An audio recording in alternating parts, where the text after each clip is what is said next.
Hey everyone, welcome back. Tonight, we're diving into a topic that's been requested by many of you numerous times: ghost marriages. Have the rest of you heard of this before? A union broken in life, but continued in the Yamgan, which is Cantonese for afterlife. This is one of the deeper, older traditions in Chinese culture, one that stretches back thousands of years. At the end of this episode, I'm going to break down the cultural history and meaning behind this concept, so stick around if you're interested. But first, let's begin with our story for tonight. So this story actually went a bit viral in Hong Kong after it was shared many years ago. Some of you in Asia might have already heard a version of it before. It's one of those tales that floats around with a few details changed depending on who's telling it. But make no mistake, this one's pretty creepy. And unlike most ghost stories that happen to one unlucky person, this one involved an entire family. Let's dive right in. The person who shared this story, we'll call her Mina. Mina was around 10 years old at the time when this incident happened to her. She was living with her parents and older brother, Adam. There was a pretty big age gap between the two of them. Adam was the oldest, almost 20 years older than Mina, so growing up, Mina often felt like the baby of the family. At the time, Adam had been dating his longtime girlfriend, Sally, someone he truly loved. They've been together for over 10 years, and he finally proposed. Mina had known her for as long as she could remember. She called her Sally Zeze, Zeze being the Cantonese term for older sister. To Mina, Sally was already family, not just because she was engaged to her brother, but because she's known her whole life, and also because of how she treated Mina. Sally wasn't rich or fancy, but she was always kind. She had short hair and always wore a kind smile on her face, always showing up with little gifts, like notebooks with cartoon cats or sticker packs from the corner store. They often had their own special girl time, just the two of them, where Sally would bring her out to buy butterfly hair clips and stationery at the local stores nearby.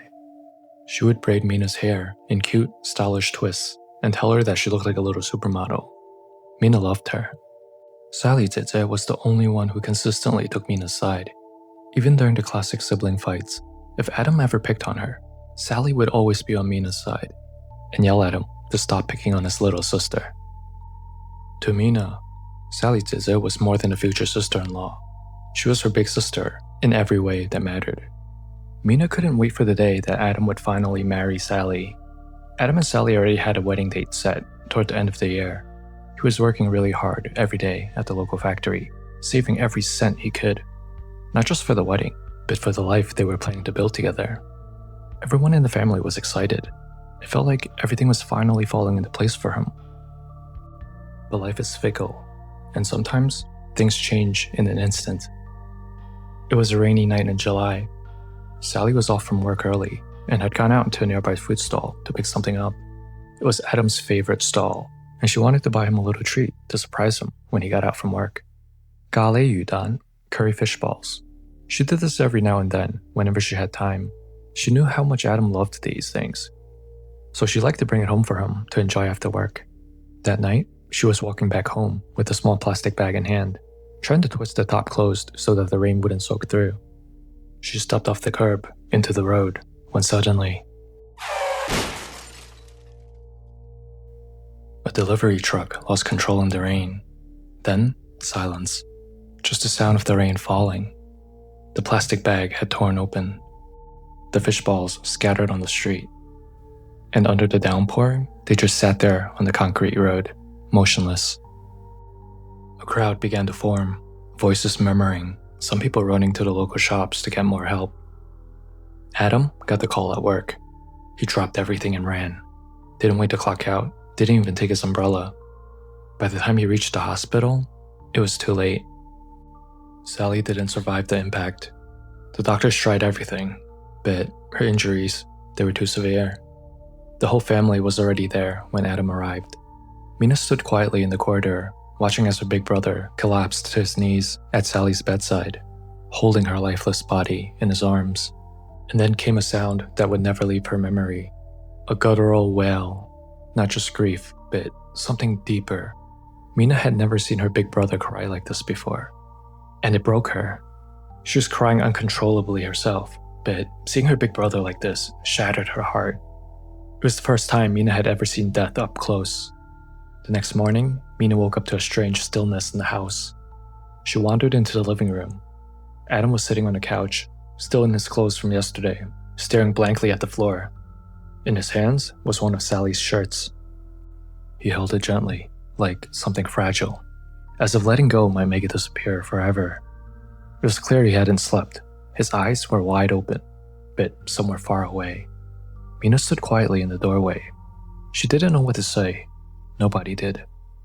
A few moments later, the parents sat down beside him, offering quiet words, soft touches, but nothing reached him. Then, Adam finally spoke. His voice was low, almost flat. "I still want to marry her," he said. "Sally, I still want to make her my wife." For a second, no one reacted.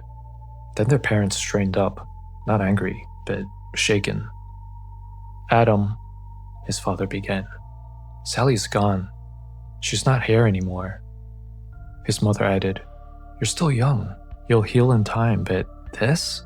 What you're asking for? It's not something we could support." They couldn't understand.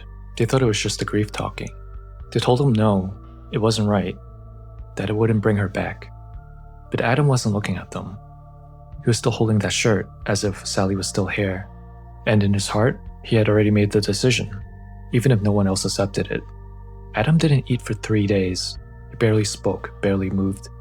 He just sat in silence, holding onto whatever pieces of Sally he had left. A photo, her hair clip, and her shirt. Nothing his parents said could reach him. Not until, finally, they relented. They allowed him to do what he felt like he needed to do.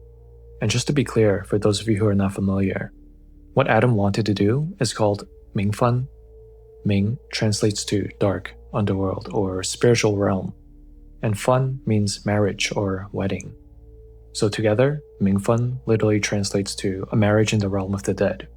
This is a traditional Chinese practice involving at least one deceased person. Usually it's between two who've already passed, but in rare cases, it can happen between the living and the dead. Adam's case was one of those rare exceptions. His parents eventually spoke with Sally's family, and to their surprise, they agreed. Maybe they saw how much Adam was suffering. They gave their blessing. For a Mingfun to proceed, both families must agree. Don't do this if you're not 100% sure, because, like marriage and life, it's a binding union. A few nights later, the ceremony was held. A Taoist priest was brought in to perform the ritual. 2 tables were set up in a room, one for each family. Candles flickered in bowls of rice. Incense curled slowly in the air. The atmosphere was heavy. Adam sat in the front of the room, alone in a wooden chair. Next to him, on a separate chair, was Sally's ancestral plaque, carved in wood, polished, and standing upright. The priest began the ceremony, chanting, offerings, ritual steps, a symbolic union between the 2 worlds. At the end of the ritual, Adam took a small wooden doll, in a traditional Chinese wedding outfit, and placed something inside. A few strands of Sally's hair, and a piece of paper bearing her name, birth date, and the time of birth. The doll was meant to represent Sally, a physical vessel for her spirit to inhabit. A bride crafted for a wedding no longer of this world. And just like that, they were married. After the ceremony, the wooden doll didn't get stored away or placed on some forgotten shelf. She lived with them permanently. At every dinner, the doll was placed at the table, usually next to Adam. And each night, before they began eating, Mina's mother would look at her and say firmly, "Remember to greet your sister-in-law before eating." Mina would politely glance at the doll and say, "Daiso, sikfan la," meaning, "Sister-in-law, please eat." It was the same honorific she would have used if Sally were still alive, the proper way to address a big sister by marriage. And so, Mina obeyed, every single meal. No one ever treated the doll like a toy or decoration. She was part of the family. Growing up, it felt strange at first, but over time, it became routine, except for the things Mina couldn't explain. Mina shared a bedroom with Adam. She had the top bunk, and he slept on the bottom bunk. One night, she remembers feeling too warm and kicking off her blanket. It slipped off the bed and landed on the floor. She was too tired to climb down to get it, so she just drifted off without it. But when she woke up the next morning, the blanket was back, neatly placed over her, tucked in. Adam didn't do it. She was sure of that. First of all, he never did these kind of things. And second, once Adam fell asleep, nothing woke him. He was a famously deep sleeper. She asked her parents the next morning if they had come in the room during the night. They looked puzzled. No, her mother said. We slept through the night. There was another time when Mina was around 12. Something else happened to her on the way home from school. She'd taken a shortcut through a narrow alleyway, something she did often, when a group of stray dogs appeared. Locals call these dongaos, street dogs, usually harmless but sometimes territorial. This time, they were different. The dogs began barking aggressively, baring their teeth. Mina backed into a corner, her school bag pressed against her chest. The lead dog crept closer, growling low. It was the kind of sound animals make right before they attack.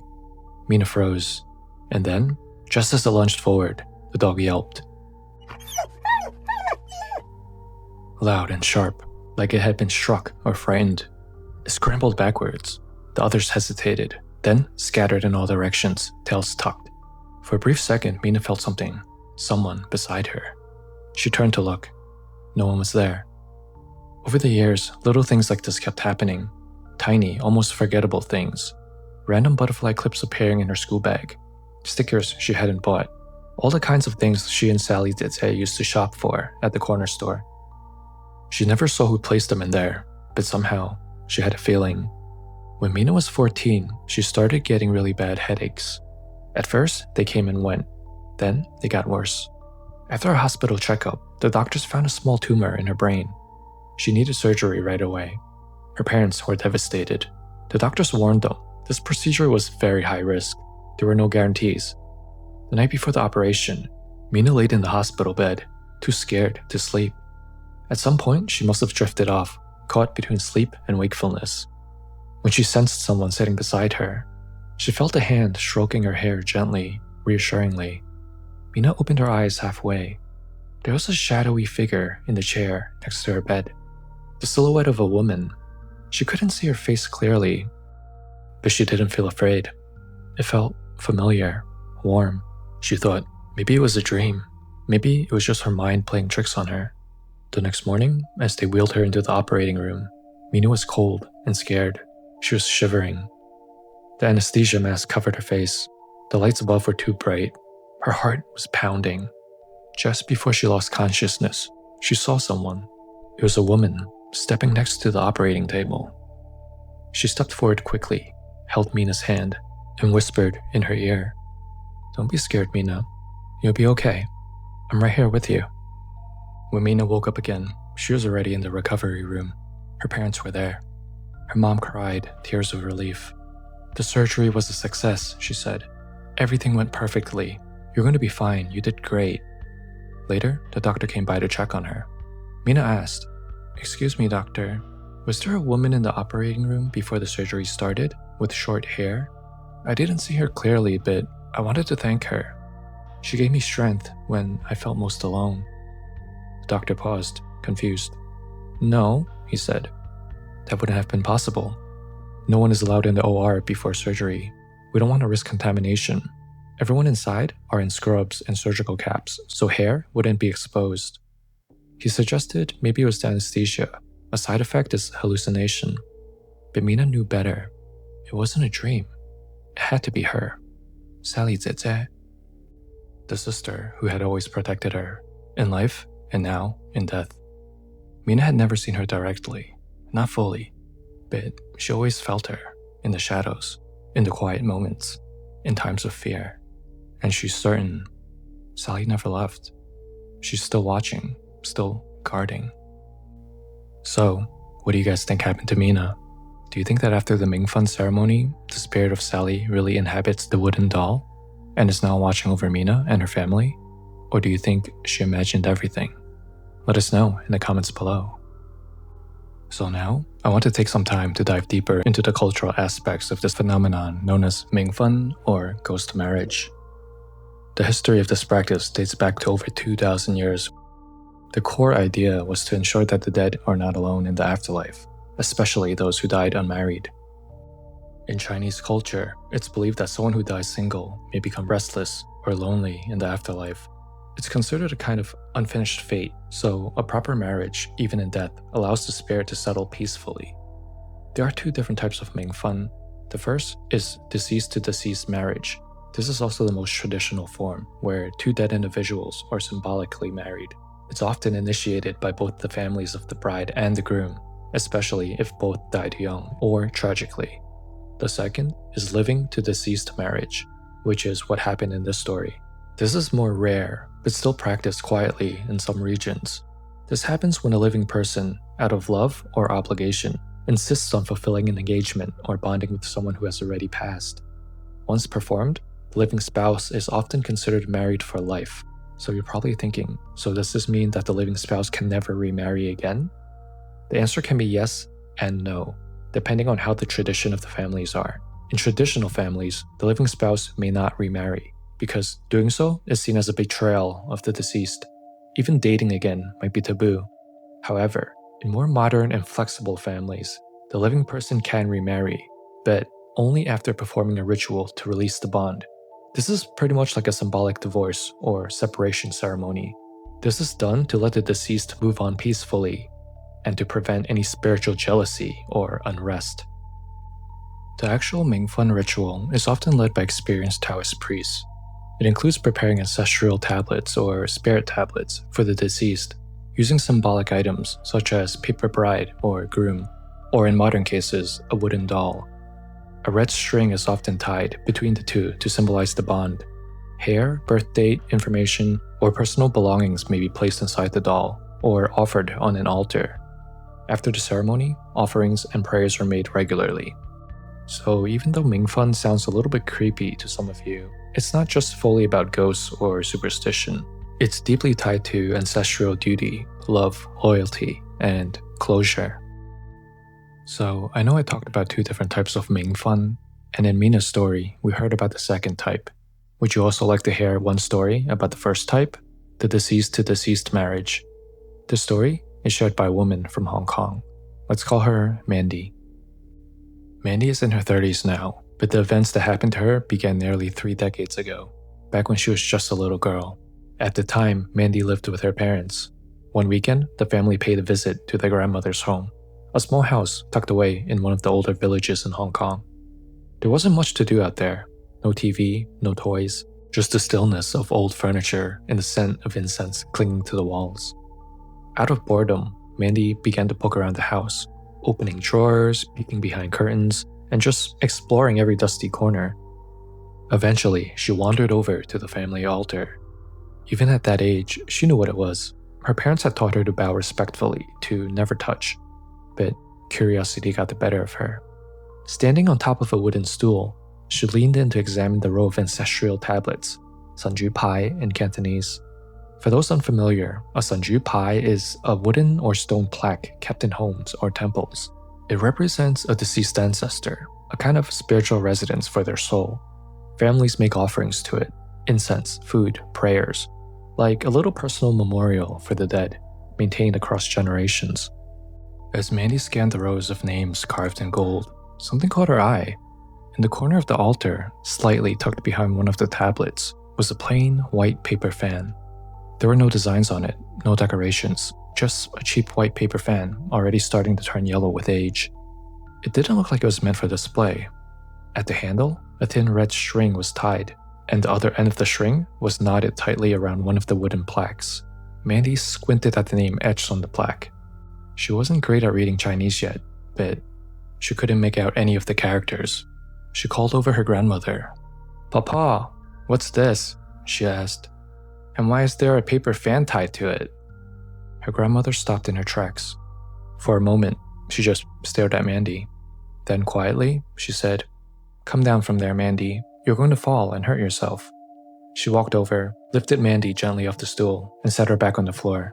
Then, without a word, Grandma sat down on the stool, the same one that Mandy had been standing on, and looked quietly at the altar. She let out a soft breath. "That Sanju Pai," she said, "belongs to someone Mandy's never met before. And that fan is someone she lost a long time ago." There's a distant sadness in her voice. Not sharp or fresh, but the kind that stays buried for decades. She began to tell Mandy a story she's never heard before. When Grandma was very young, she gave birth to a baby boy. But just a few days after he came into this world, he passed away due to health complications. Too fragile, too early. At that time, he hadn't been given a name yet. In Chinese tradition, it's said that when a baby dies before they're named, their spirit becomes lost. With no name, no identity, and no place to return to, the soul is left to wander in the Yamgan, the underworld. A restless soul, a spirit without an anchor. But there is a way to give that soul a home. The temple elders told Grandma she could use a physical object to represent him, a symbolic vessel for his spirit to dwell in. She chose a white paper fan. For over 20 years, it stayed there, until one night, something strange happened. Grandma had a dream, but not just any dream. One of those vivid, too real dreams that cling to you even after you wake. She dreamt of a beach, a beautiful, quiet beach at night. The air was heavy with mist, but peaceful. The tide lapped gently on the shore, and in the distance, there was a small house with a warm light glowing from its windows. She began walking toward it. As she approached, the front door opened, and out stepped a young couple, a man and a woman, both smiling, both unfamiliar. But when Grandma looked at the young man's eyes, a strange warmth flooded her, a kind of recognition that bypassed memory. And then he spoke. "Ma," he said, smiling wide. The boy, who never left past infancy, now stood before her, a grown man in his 20s. Without realizing it, tears began slipping down Grandma's face. She reached out and took his hands. And then he said, "Ma, guess what? I'm not alone anymore. I found a wife here. Her family wants to meet you." He looked at her gently. "Please, remember this address," he said, repeating it a few times so she wouldn't forget. "Please go say hello." Grandma looked down and noticed something in his hand, a white paper fan, the same one she had placed on the altar decades ago. The young woman standing next to him didn't speak, but she smiled politely and nodded as the man spoke. Then he leaned in and hugged Grandma tightly. "Thank you for everything, Ma," he whispered. "Before you visit, please don't forget to bring the fan with you." And just like that, the dream ended. Grandma woke up in her bed, heart pounding, her face still damp with tears. The moment Grandma woke up, she grabbed a pen and paper and scribbled the address down, afraid that even a few seconds more, it might slip away. It sounded familiar, a village name not far from her own, maybe 20 or 30 minutes away. Still unsure if it was real, she decided to find out. The next morning, she took the folded paper with her and set off. Eventually, she found it. A modest 3-story village house, nearly identical to her own, laundry hanging outside, the kind of place she would walk by without a second glance. She knocked on the door. A woman answered, about the same age as Grandma had been at the time. Grandma hesitated, then began telling her everything. The dream, the beach, the house, the young man, her son, his bride. Grandma expected disbelief, but the woman didn't flinch. She just listened quietly, and then said something Grandma didn't expect. "Yes, I was expecting you." She stepped aside and opened the door wider. "I had a similar dream a few nights ago," the woman said. "I've been waiting for you to come." Inside the house, the woman told her story. She too had lost a child nearly 20 years ago, a baby girl who passed away not long after birth. And then softly, the woman asked, "Did you bring the white fan?" Grandma froze. She hadn't mentioned anything about the white fan yet, not once. But somehow, the stranger knew. It didn't make any sense, but neither woman doubted it. Their dreams had matched, the same beach, the same little house, the same message. Their children were no longer alone. In the world of the dead, Yamgan, they had found each other, and now they were married. The two mothers decided to honor what had already been done in the afterlife. Together, they visited a local Taoist shaman, someone known in the villages for handling spiritual matters. With his guidance, they held a quiet ritual. Offerings were made. The white fan was placed next to a newly carved ancestral tablet to represent both the son and the daughter. And then a red string was tied, officially and permanently, from the fan to the plaque. From that day forward, both families began treating the two spirits as one married couple. Every year they met up to burn incense, left food offerings, and had dinner together. And with these two stories, I hope you learned a little bit more about what Mingfun is, a tragic love that crossed boundaries of life and death. Whether you believe in the practice of Mingfun or not, what's clear is that Sally never truly left. Not in spirit, not in love, and certainly not in the memories of those she held dear. For Mina, growing up with Sally's presence quietly watching over her, protecting her, comforting her, was proof that some bonds go far beyond what we can see or explain. Maybe, in the world of the living, this marriage was cut short, but in the realm beyond, it continues quietly, lovingly, and forever.